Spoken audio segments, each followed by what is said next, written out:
je suis le docteur Stéphane Eppelbaum, neurologue à l'Institut de la mémoire et de la maladie d'Alzheimer de la Pitié-Salpêtrière et également chercheur à l'Institut du cerveau. Et le projet que la Fondation pour la recherche sur la maladie d'Alzheimer finance est un projet très innovant qui permettra de développer et de valider un outil informatique de repérage de la maladie d'Alzheimer. C'est un outil que nous avons appelé Santé Cerveau et que nous développons collaborativement avec une start-up qui s'appelle Genius Healthcare. L'objectif principal du projet est de comparer les résultats qu'obtiendront les patients aux questionnaires et aux tests de l'outil Santé Cerveau, qui est un outil nouveau, aux résultats et aux tests neuropsychologiques, mais également d'imagerie cérébrale et biologique, avec par exemple les biomarqueurs de la maladie d'Alzheimer dans le liquide céphalorachidien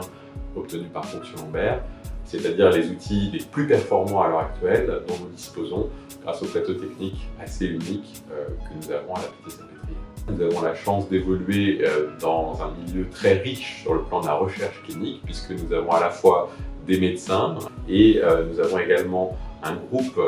spécialisé en recherche clinique qui est formé de secrétaires, d'infirmières,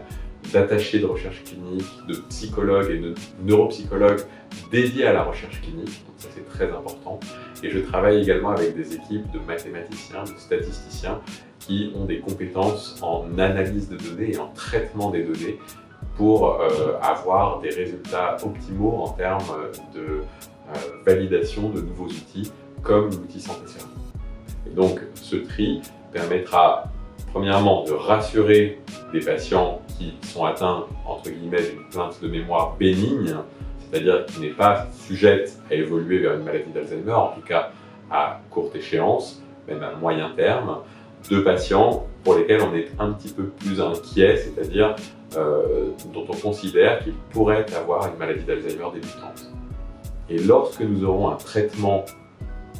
qui permettra réellement de stopper ou de freiner très efficacement la maladie d'Alzheimer, à ce moment-là, cet outil sera très utile car il nous permettra d'une part de repérer les patients qui pourraient bénéficier d'un tel traitement et d'autre part de suivre à domicile des patients qui, eux, se plaignent de leur mémoire mais ne sont pas atteints d'une maladie d'Alzheimer et ne sont pas sur le chemin d'une maladie d'Alzheimer. La Fondation pour la recherche sur Alzheimer nous finance dans ce projet pour les 3 ans à venir et merci à tous les donateurs de nous soutenir pour ce projet.